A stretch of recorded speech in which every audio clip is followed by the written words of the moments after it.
Hermanos, Dios les bendiga. Esta tarde quiero depositarle un mensaje que Dios me entregó hace días. Yo le he puesto como título: Cristo cambió mi vida, porque Cristo cambió mi vida. Creo que pocas personas se atreven a decir esa frase, pocas tienen la convicción de creerlo y pocas ni siquiera se acuerdan. Pero la verdad, hermano, que yo creo que cada uno de nosotros no somos los mismos. Cristo nos ha cambiado, no somos los mismos de antes. Así que yo le voy a pedir que me acompañe a orar y oremos por la palabra. Vamos a avanzarle, ya ha avanzado el tiempo. Así de que inclinemos nuestro rostro y oremos por la palabra. Padre, en el nombre que es sobre todo nombre, Padre bendito Dios, Señor, me presento delante de ti, Señor. En tus manos presento mi mente y mi corazón. Sé, Señor Dios de Israel, tuyo es el poder, tuya es la gloria, tuya es la unción, el honor y la victoria. Que no hay nada oculto delante de ti, ni en el cielo, ni en la tierra, ni debajo de la tierra. Tú das palabras de vida eterna.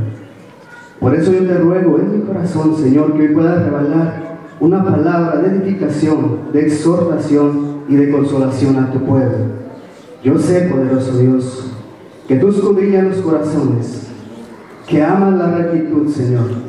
Por eso hoy te pido, Señor, que yo sea hallado recto delante de ti, Señor, para que me des la dirección, Señor. Me guíes esta noche, Señor, para poder traer una palabra donde mis hermanos, Padre bendito Dios, puedan salir fortalecidos, bendecidos, Padre. Te pido que reprendas todo lo que estorba y que la gloria y la honra sean para ti. En el nombre de Jesús, amén. El hermano Byron, ¿verdad?, decía que bienaventurado aquellos que sufren y padecen por el Evangelio. Yo les digo, cuán hermosos son sobre los montes los pies de los que traen las noticias de alegría, de los que anuncian la paz, de los que traen noticias de bien, de los que publican salvación, de los que dicen: oh Sión, tu rey reina.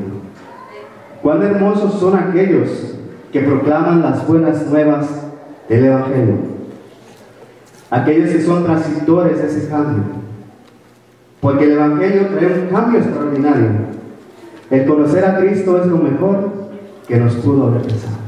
Créanme, es lo mejor que nos pudo haber pasado. Y no hay nada que se compare con aquel día en que recibiste a Cristo en tu corazón. Las mejores noticias para el mundo sin Cristo no están en la televisión, no están en un noticiero ni en un periódico, no están en internet. Las mejores noticias para el mundo sin Cristo están en el Evangelio de Jesús. Es por eso que yo te digo que el mensaje del Evangelio no es un mensaje simple, no es un mensaje de poca importancia que se queda en los 4 principios esenciales del Evangelio, que es decirle a las personas: eres un pecador, Jesús es el Salvador, que en Cristo serás salvo. El Evangelio es el mensaje de salvación. Por ende, es toda la enseñanza de Jesús. Cristo dice: ir por el mundo y hacer discípulos a todas las naciones, bautizándolas en el nombre del Padre, del Hijo y del Espíritu Santo, enseñándoles que guarden todo lo que les he mandado. El Evangelio es toda la enseñanza de Jesús. La salvación, si usted no sigue esa enseñanza, la puede perder. La puede perder. Pero yo te quiero pedir que abras tu Biblia en el libro de Marcos, en el capítulo 16, en los versos 15 a 17, del 15 al 17. Bueno, vamos a leer hasta el 18.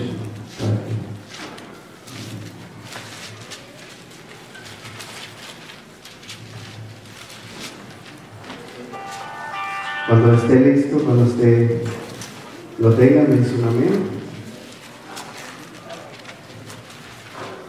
La palabra se lee así: en el nombre del Padre, del Hijo y del hermoso Espíritu de Dios, Espíritu Santo.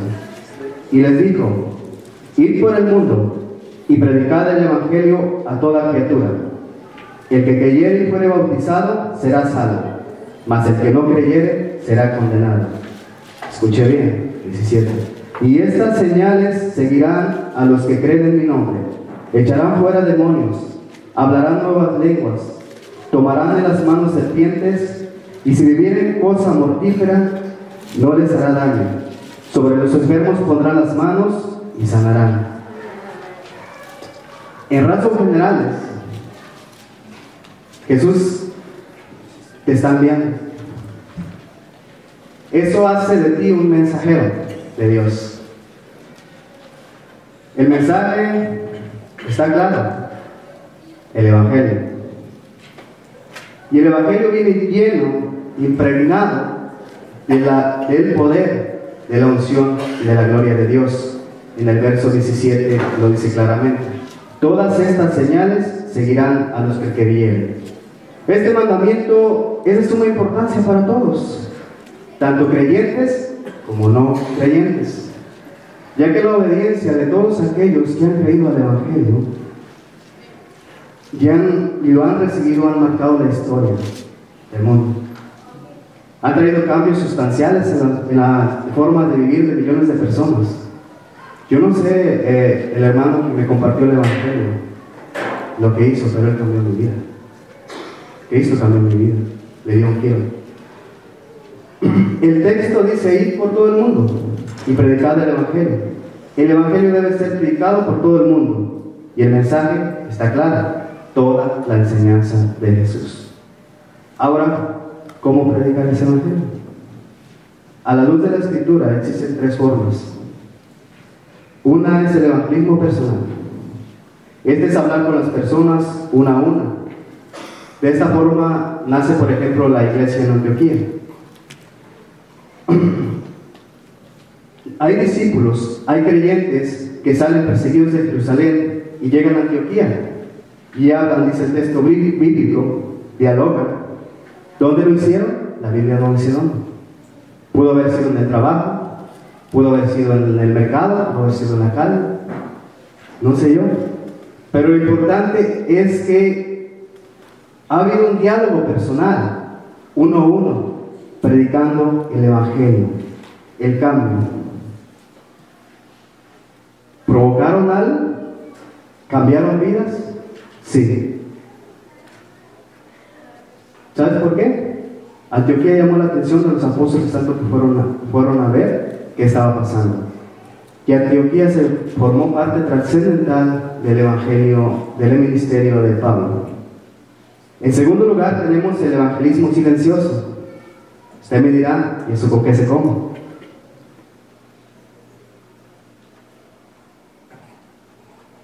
Es el evangelio que se predica sin palabras. Y no se asuste, existe y es tan importante para un mundo que no quiere escuchar. Tenemos un mundo donde la gente no quiere escuchar. El evangelio silencioso se predica sin palabras. Lo podemos mirar en la carta primera de Pedro, en el capítulo 3, verso 1, donde el apóstol Pablo hace referencia a una mujer casada con un incrédulo, con un impío. Le prohíbe hablar de Cristo y dice Pedro que aquel hombre fue llevado a Cristo sin palabras, por el testimonio y la conducta de su mujer. ¿Hubo cambio? Sí. Este tipo de evangelismo es muy efectivo con los niños. Yo creo que aquí tenemos tremenda bendición, que tenemos bastante niños. Pero a un niño no le podemos predicar del amor de Cristo si usted se la pasa peleando. A un niño no le podemos hablar de paz cuando solo escucha gritos. En tercer lugar tenemos el evangelismo en masas. Y es claro y evidente que en el libro de Hechos, del capítulo 2, del verso 14 al 41, el apóstol Pedro, predica ante una gran multitud de personas en el día de Pentecostés, cuyo número 3,000 recibieron a Cristo. ¿Hubo cambio? ¿Hubo poder? ¿Hubo unción? ¿Hubo gloria? Sí. Poco tiempo después, en la predicación dada en la puerta de la hermosa, en el capítulo 3, verso 11, predica el evangelio a una cantidad enorme de personas, de las cuales 5,000 recibieron a Cristo. Cualquiera de los tres métodos son buenos, son eficaces, son necesarios y deben de ser utilizados. Ahora la pregunta del millón: ¿qué es lo que tengo que predicar? El texto lo dice claramente, el Evangelio. No dice Evangelio, no dice un Evangelio, que podría ser cualquiera. Dice categóricamente el Evangelio, porque no es lo mismo un que el o Evangelio sin artículo, porque no es lo mismo un pastor que el pastor, no es lo mismo un Salvador que el Salvador. Salvador es el que toca la batería y el Salvador es el Rey de Reyes. ¿Verdad que hay diferencia? Hoy en día, hablando en un sentido figurado, en un sentido figurado se le ha quitado el artículo al Evangelio. El Evangelio ha sido alterado. El apóstol Pablo decía: mas si aún en nosotros o un ángel del cielo anunciare otro Evangelio diferente, sea anatema. Lamentablemente hoy en día hay muchas corrientes de indoctos en el Evangelio. Hay muchas corrientes que sintetizan y ponen un mensaje humano, dejando de lado el Evangelio del compromiso, el Evangelio de la cruz, el Evangelio de la gracia y la misericordia y el Evangelio del arrepentimiento. El mensaje del Evangelio es soberanía de Dios. ¿Qué quiere decir esto? Que la decisión de salvar al mundo es una decisión exclusiva de Dios. La decisión de salvar al hombre no fue por la caída del hombre. La decisión de salvar al hombre no fue porque lo mereciera. La salvación del hombre es una decisión soberana de Dios, y el Evangelio proclama la gracia de Dios. No lo merecíamos. Efesios 2:8: porque por gracia sois salvos por medio de la fe, y esto no es de vosotros, pues es don de Dios. Y quiere decir que es un don que Él nos ha dado y que tal vez, yo creo y aseguro que yo no lo merecía. Quiero decirte que el primer hombre que se ha salvado en la historia de la humanidad se salvó por gracia, y el último hombre que se va a salvar va a ser por gracia. Que alguien diga que alguien se salvó por las obras de la ley no es cierto, no está en la Biblia. La ley solamente fue introducida para hacer notorio el pecado, porque nadie puede cumplir las exigencias de la ley, porque la gracia de Dios restaura a los pecadores. La gracia de Dios alimenta a las multitudes. La gracia de Dios sondea triunfante en la cruz del Calvario, que es la expresión más grande del amor de Dios. La gracia es un amor inmerecido. Nosotros no merecíamos que Él nos amara, pero Él nos amó antes de la creación.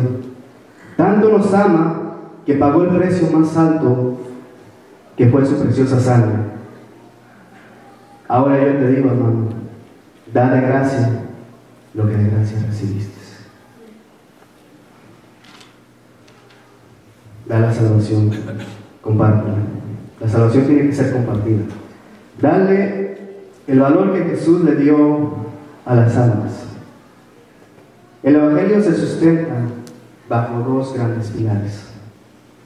Por un lado está la gracia y por el otro lado está la misericordia. La gracia es el amor inmerecido, como les había dicho, el amor de Dios. La misericordia es el amor que permanentemente ama a pesar de cualquier circunstancia, a pesar de cualquier situación. La misericordia es una palabra compuesta por dos partes. Es una palabra griega, pero también es una palabra latina. Se compone de míseros, que es miseria, y cordia, que es corazón. ¿Sabes lo que significa? Pasar la miseria de otro por tu corazón. Cuando tú pasas la miseria de otro por tu corazón, tú le amas porque es un necesitado de amor.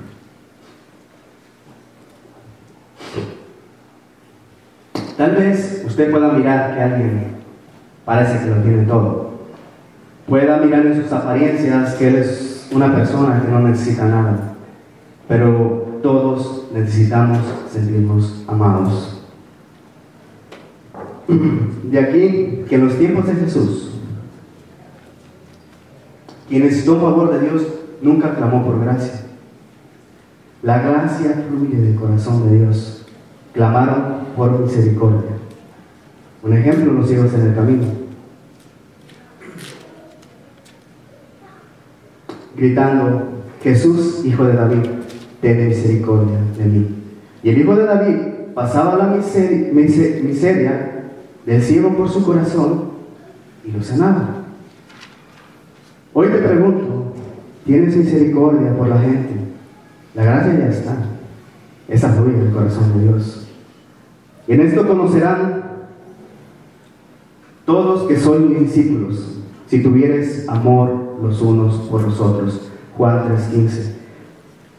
La iglesia de hoy en día se niega a amar. ¿Cómo puedes transmitir un evangelio de la misericordia sin amor? Créeme que sin amor no tendrá el poder y la unción para cambiar. El amor es todo el evangelio.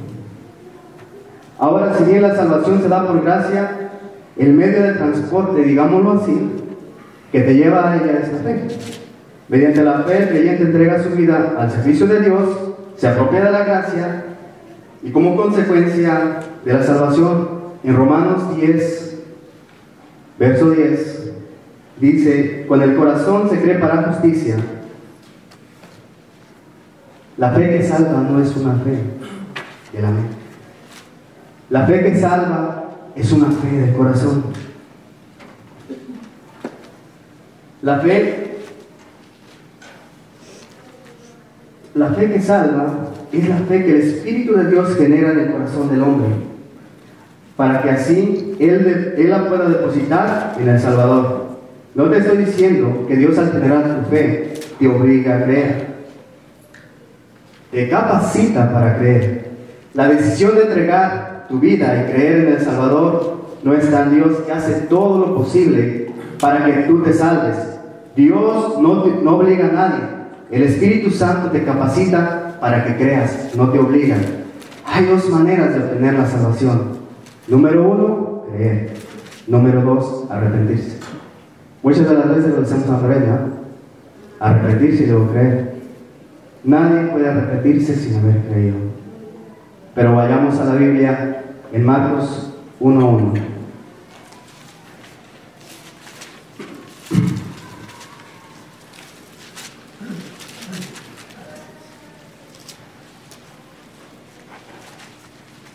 Me dicen amén cuando lo tengan. Principio del Evangelio de Jesucristo, Hijo de Dios. Como está escrito en Isaías el profeta: he aquí yo envío mi mensajero delante de tu faz, el cual preparará tu camino delante de ti. Voz del que clama en el desierto: preparad el camino del Señor, enderezad sus sendas. Bautizaba Juan en el desierto y predicaba el bautismo del arrepentimiento para perdón de los pecados. Salía a él toda la provincia de Judea y todos los de Jerusalén, y eran bautizados por él en el río Jordán, confesando sus pecados. Y Juan estaba vestido de pelo de camello y tenía un cinto de cuero alrededor de sus lomos, y comía langostas y miel silvestre.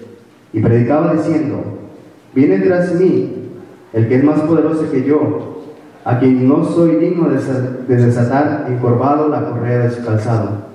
Yo a la verdad os bautizo con agua, pero él os bautizará en el Espíritu Santo.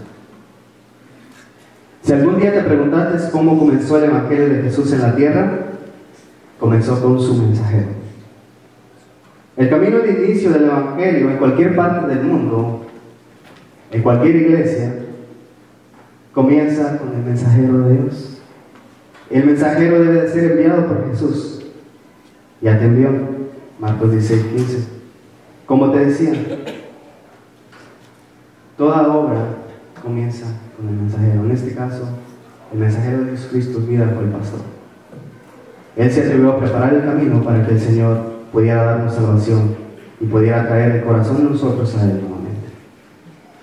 Como te decía, nadie puede creer, nadie puede arrepentirse sin haber creído. Y aquí muchos preguntaban en el Evangelio.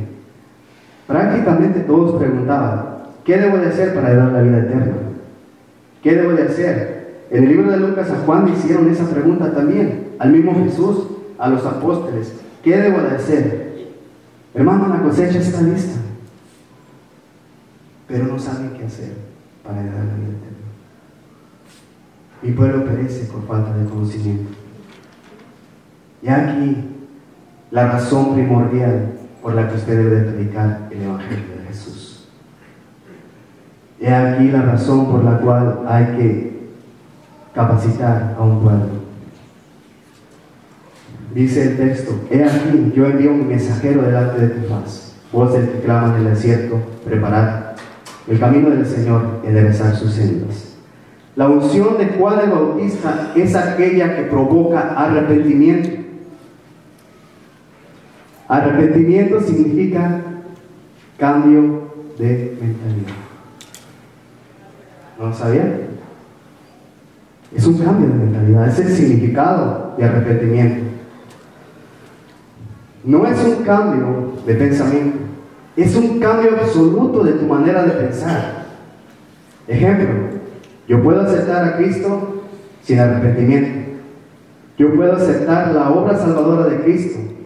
Yo puedo aceptar con mi mente que soy un pecador, que Jesús es el Salvador y que si no creo me pierdo. ¿Puedo aceptarlo con la mente? Sí. ¿Cambié de mentalidad? No. Sigo teniendo la misma mentalidad, solamente me limité a pensar un poco diferente. Juan decía: a la verdad yo os bautizo en agua para arrepentimiento. El bautismo del arrepentimiento es el bautismo del cambio de mente. El agua limpia, purifica, sumerge al viejo hombre para que pueda nacer el nuevo.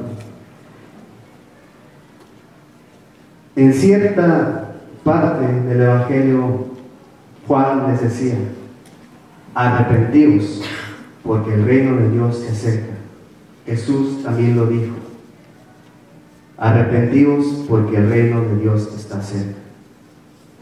En pocas palabras está diciendo: cambia tu mentalidad, porque el reino de la unción, del poder y de la gloria está cerca.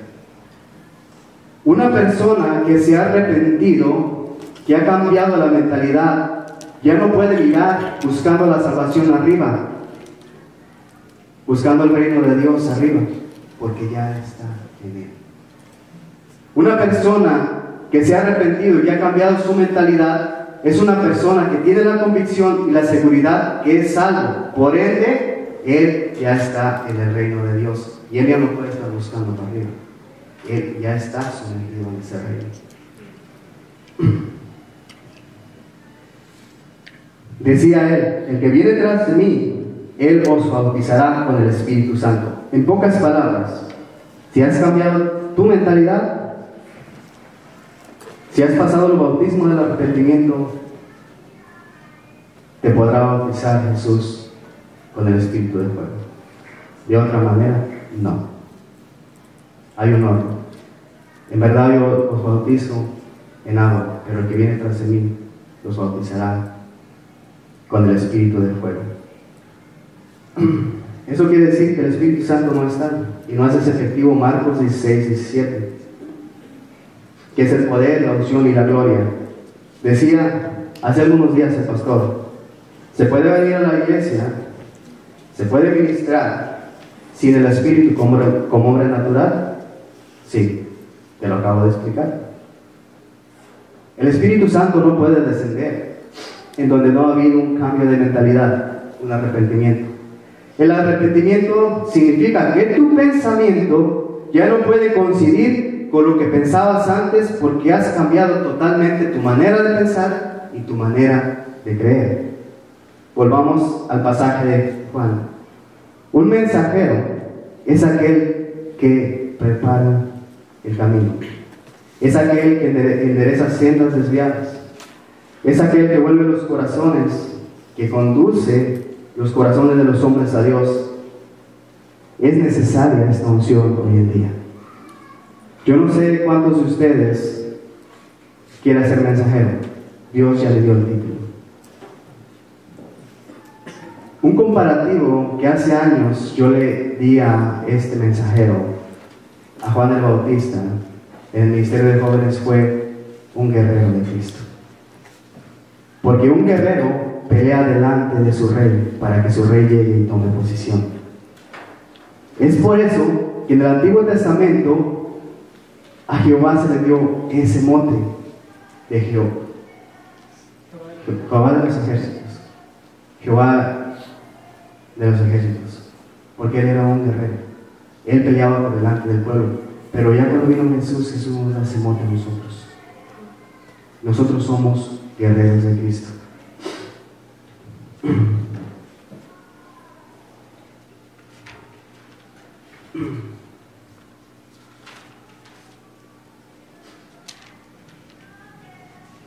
Hermano, usted es un edificador. Usted repara caminos en ruinas. Usted levanta lo torcido. Usted es un cristiano de misericordia y de gracia. Usted no es cualquier cosa. Tu fe puede salvar a muchos. Y le voy a pedir que me acompañe a Lucas 15:17 para que podamos ver.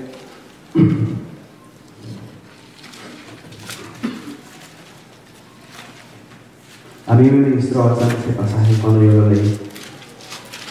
Tiene una enseñanza extraordinaria hoy en día y creo que yo se la quiero transportar a usted. Lucas 5:17 al 20. Y dice así: aconteció un día que él estaba enseñando, y estaban sentados los fariseos y los doctores de la ley, los cuales habían venido de todas las aldeas de Galilea y de Judea, de Jerusalén, y el poder del Señor estaba con él para sanar. Y sucedió que unos hombres que traían en un lecho a un hombre que estaba paralítico, procuraban llevarle adentro y ponerle delante de él.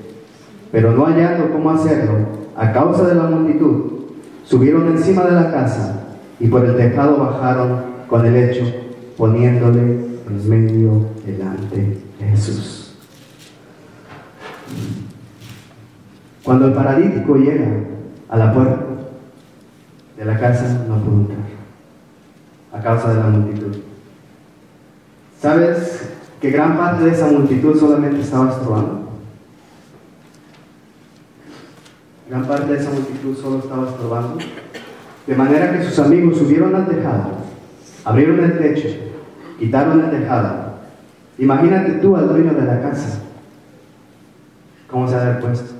¿Qué hacen estos? Imagínate a los fariseos y doctores de la ley sacudiéndose la basura que caía del techo, porque ellos siempre estaban delante.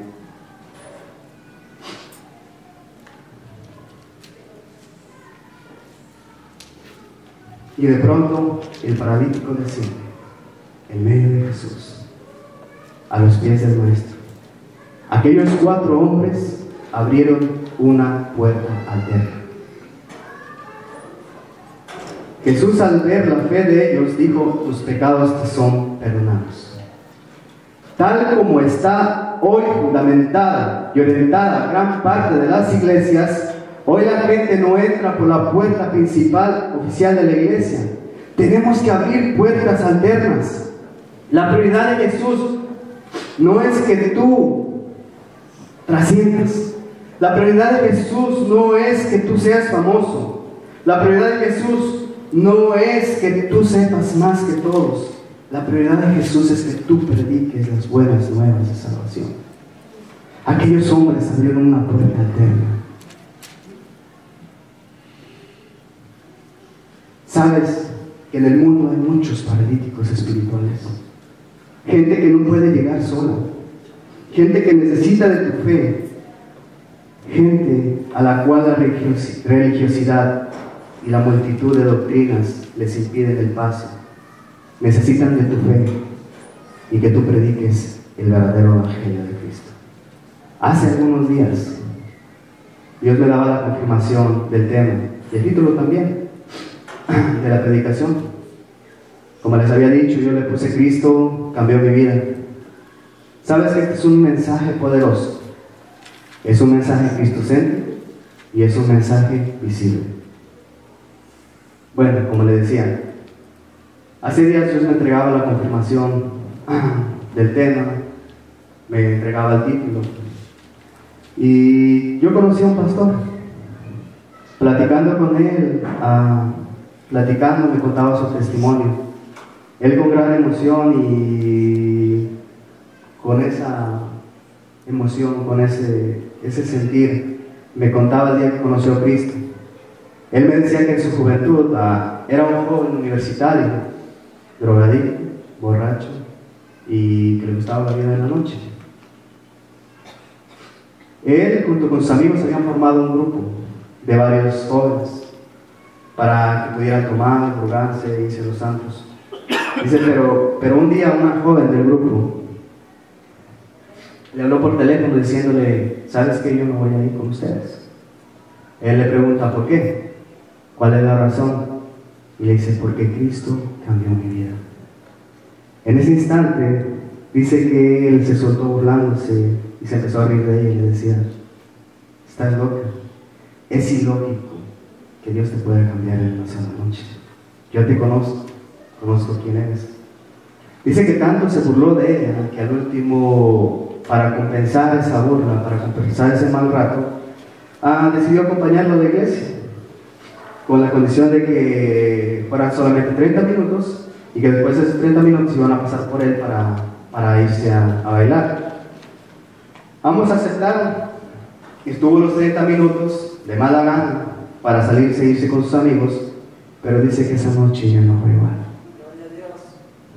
Dice que esa noche ya no fue igual. Él no se sentía bien y estaba enojado porque creía que la causa principal fue porque él había ido a la iglesia. Así que ese día tomó desesperadamente, estaba enojado.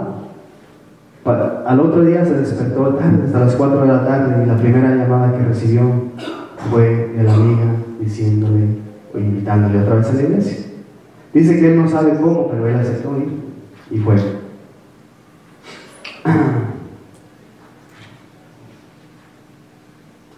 Dice que ese día había un servicio especial para jóvenes. El evangelista estaba predicando de todo lo que él hacía y cómo Cristo podía cambiar su vida. Dice que entonces él tomó una decisión desde su lugar y le dijo, Dios, si tú en verdad cambias, quiero que me cambies hoy. Dice que él empezó a mirar una línea imaginaria. El evangelista hizo el llamado al altar, pero él sentía en su corazón que si él cruzaba esa línea, su vida no sería la misma. Se atrevió a cruzarla y en ese momento él sintió como algo tan fuerte cayó sobre él que él no sabía aplaudir, no sabía adorar, no sabía levantar las manos, pero en ese momento lo único que él hizo fue levantar sus manos y adorar a Dios y llorar como nunca había llorado. Tal fue el impacto que Cristo hizo en su vida que él fue de los últimos que salió de la iglesia. Regresó a su casa. El primero que le abrió la puerta fue su hermano. Lo miró con todos los ojos rojos, lloriquentos, y dice, ¿qué te pasa? ¿Estuviste llorando? Dice, por traer los ojos, traer los ojos rojos. Él le contestó, hermano, Cristo cambió mi vida. Su hermano se burló y le dijo, ¿cómo es posible? Te tomaron el pelo, te engañaron, esos aleluyas. Él corrió al baño llorando, él pidió las palabras por un momento a su hermano diciendo, ¿cómo es posible que esta gente sea así? Y juegue con los sentimientos de las personas y engañen a la gente. Pero él siempre tenía cerveza en su casa y dice que él salió a tomarse uno con el coraje que traía, el sentimiento. Cuando se tomó la cerveza, su cuerpo no la recibió, la rechazó. Y desde entonces él no se toma una cerveza y no toma drogas. Y efectivamente, Cristo cambió su vida. A lo que voy con esto es que el mensaje del Evangelio tiene que ser un mensaje cristocéntrico. No hay mensaje más poderoso en la historia del cristianismo que este. Mira cómo comenzó la iglesia primitiva. Si me acompaña en el libro de los Hechos, en el capítulo 2, en el verso 22.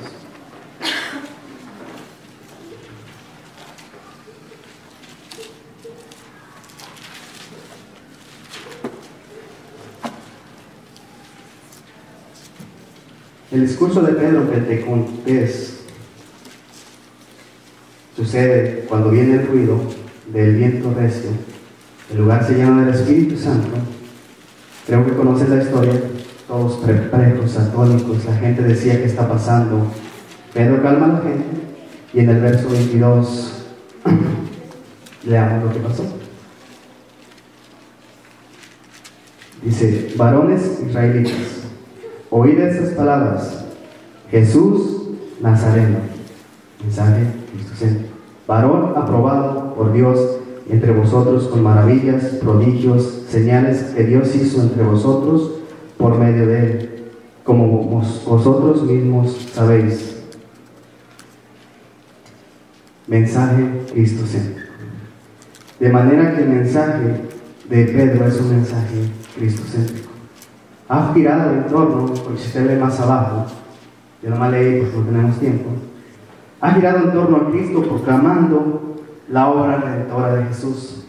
¿Cuál es el resultado? 3,000 aceptaron a Cristo como Señor y Salvador. No hay salvación si no hay un llamado a la fe. No hay salvación con un llamado a la fe, con un mensaje que no contenga a la persona en la cual yo voy a depositar la fe, que es Cristo. Por eso tengo que predicar a Cristo y no a una religión, no al hermano, no a la hermana, no a la iglesia, a Cristo. El mismo libro de los Hechos, en el capítulo 3, 12, 13, Pedro comienza a predicar otro mensaje cristocéntrico. El resultado: 5,000 personas convertidas. Hay un hombre que va por el camino, por el desierto, es el eunuco etíope. De pronto el Espíritu dice a Felipe, el evangelista, no el hermano que tenemos aquí, el otro evangelista: únete a ese carro. Él se va caminando delante de ese carro y escucha que el eunuco va leyendo parte del profeta Isaías. Y Felipe viene y le dice: ¿entiendes lo que lees? Él le dice: no, es difícil de entender, pero si alguien me explica. Y Felipe dice el texto bíblico que desde ahí, comenzando desde ese pasaje, le predicó a Cristo, mensaje cristocéntrico. Toda la audiencia creyó. Bueno, en este caso era suficiente para Cristo. Pablo en Corintios 2, Pablo en 1 Corintios 2, 2 dice: me propuse, más bien, estando entre vosotros, no saber cosa alguna excepto a Cristo crucificado. Cuando nosotros leemos las dos cartas a los Corintios, leemos que gran parte habla mucho de contienda, divisiones, inmoralidades, chismes, disputas entre dones, más la falta de amor. Pero el apóstol Pablo pone un alto y dice: no quiero escuchar más que solo el mensaje de Cristo. No se puede, hermano, y no se vale que el mensaje más común en las iglesias sea el del chisme y la envidia, contiendas, pleitos por falta del cambio de mentalidad. No se puede. La palabra lo dice claro: me he propuesto no oír cosa alguna más que Cristo crucificado.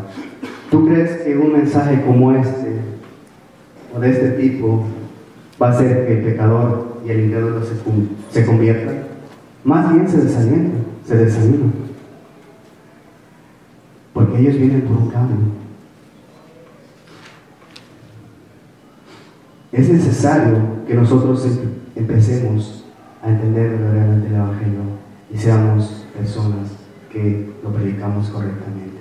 Es necesario que el Señor día a día nos vaya capacitando para que podamos ser luz en donde hay tinieblas. Hoy en día, hermano, hay tanto conocimiento disponible para el hombre. No obstante, hay tanta ignorancia acerca de la verdad del Evangelio. Hoy en día, tener una computadora a la mano puede hacer que el más incrédulo pueda ser pastor o maestro. ¿Sabía eso? Lo mismo que dijo el pastor.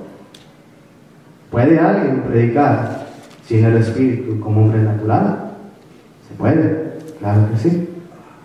Hoy en día tenemos los 5 ministerios en vía de extinción.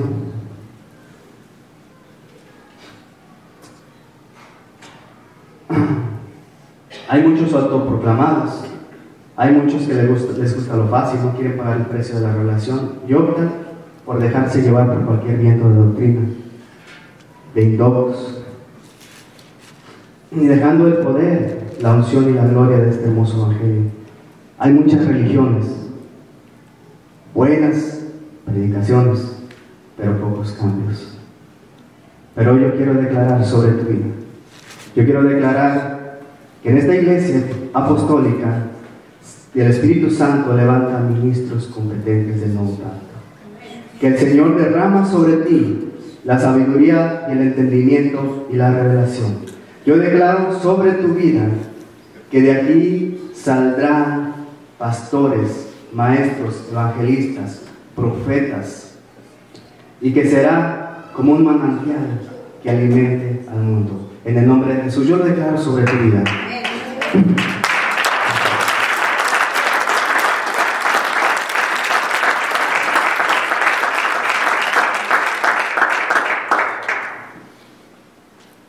Hace días yo escuchaba una historia de un campesino o un granjero. Pero antes de entrar a la historia, yo quiero decirte, hermano, que muchas veces el cristianismo, las iglesias, el diablo ha metido como una corriente para que todos dialoguen y todos discutan acerca de temas teológicos que son prácticamente insolubles y que solamente el Señor Dios de la gloria puede resolver. Eso ha hecho que gran parte del cristianismo esté dividido. Nosotros no necesitamos predicar un mensaje de 15, 16 versículos, porque a veces el mensaje que cambia es como el mensaje de Cristo cambió mi vida. El evangelio silencioso, el evangelio que es visible, el evangelio que se predica sin palabras. Muchas veces aquí hay personas que han evangelizado y han utilizado ese evangelio y no se han dado cuenta. Pero déjame decirle que en este mundo es trascendental e importantísimo ese evangelismo sin palabras. Como le decía, el mundo no quiere escuchar nada. Le hablas de Cristo y no quiere escuchar. Por eso hay que activar ese evangelismo. Como les decía, hace días escuchaba una historia de un campesino, o un granjero, como usted le quiera llamar. Ese campesino llegó un día a una iglesia grande y le dice al pastor: pastor, esta semana he recibido a Cristo. El pastor, emocionado, le dice: fantástico. ¿Cuál fue la parte del sermón del domingo que llamó tu atención? Él le dijo muchas partes, pero no fue ese mensaje. El pastor se quedó, como decimos nosotros, así como en incógnita. Dice: bueno, entonces, ¿cuál mensaje? Bueno, dice, él le dijo: mire, fue ese hombre que va ahí, y señaló a un hombre de la iglesia que se aproximaba con su familia, y le dijo: mire, el padre de este hombre y mi padre se pasaron toda su vida peleando por una parcela, por una finca, y nosotros igual. De la misma manera que cuando yo plantaba en esa finca, él llegaba y arrancaba todo. Cuando él lo hacía, yo hacía lo mismo. Pero un día, sin explicación alguna, dejó de meterse conmigo. Y en un día que mi cosecha fue, una temporada que mi cosecha fue bastante mala, muy mala, una mañana me levanto y encuentro un saco de trigo a la puerta de mi casa.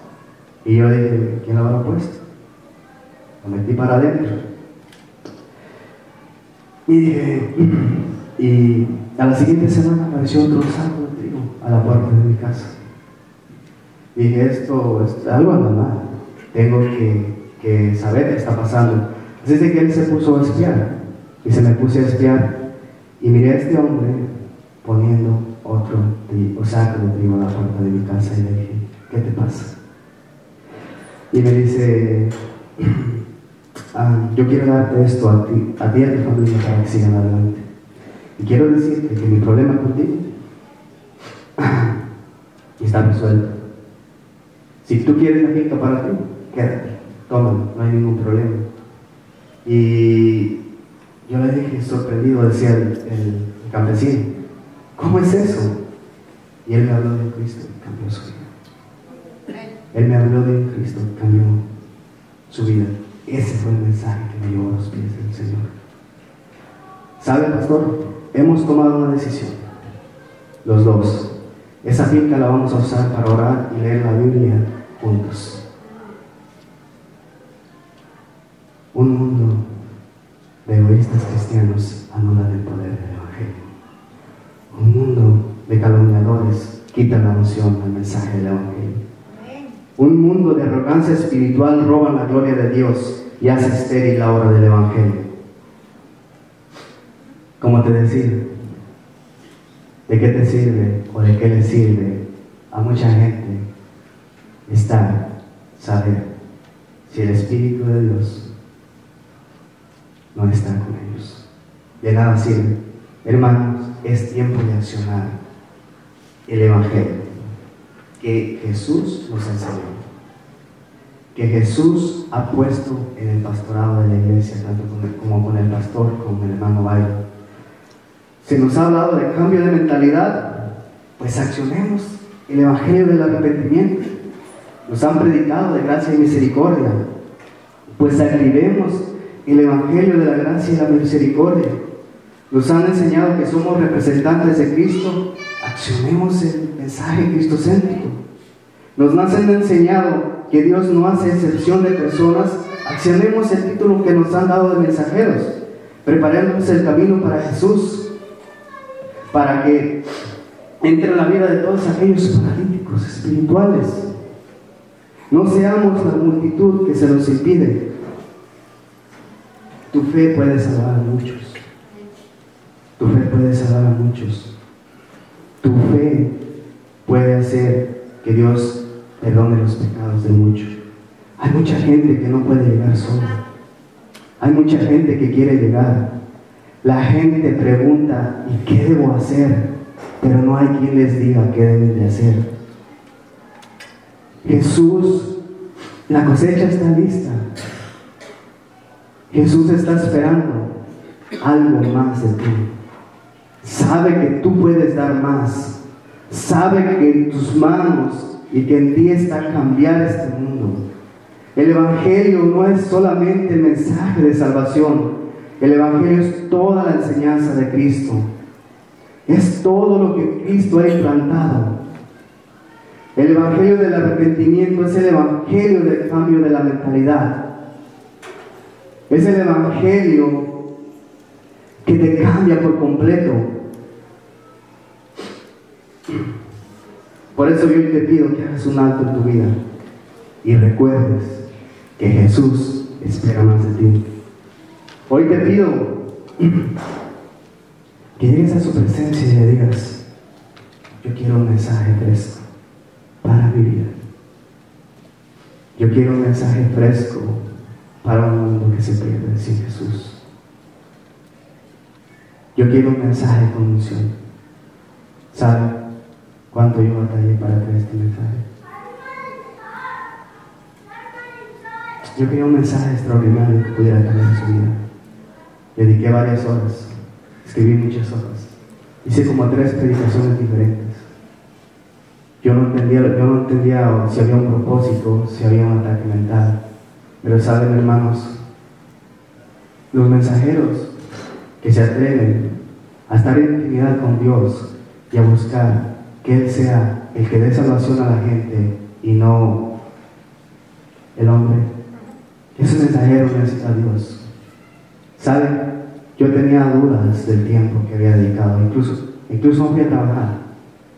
Pero sabe que por un momento en mi mente pasaba que si verdaderamente Dios iba a hacer lo que yo esperaba, pero ¿saben qué? El esfuerzo vale la pena. El mirarlo a usted aquí vale la pena. El mirar.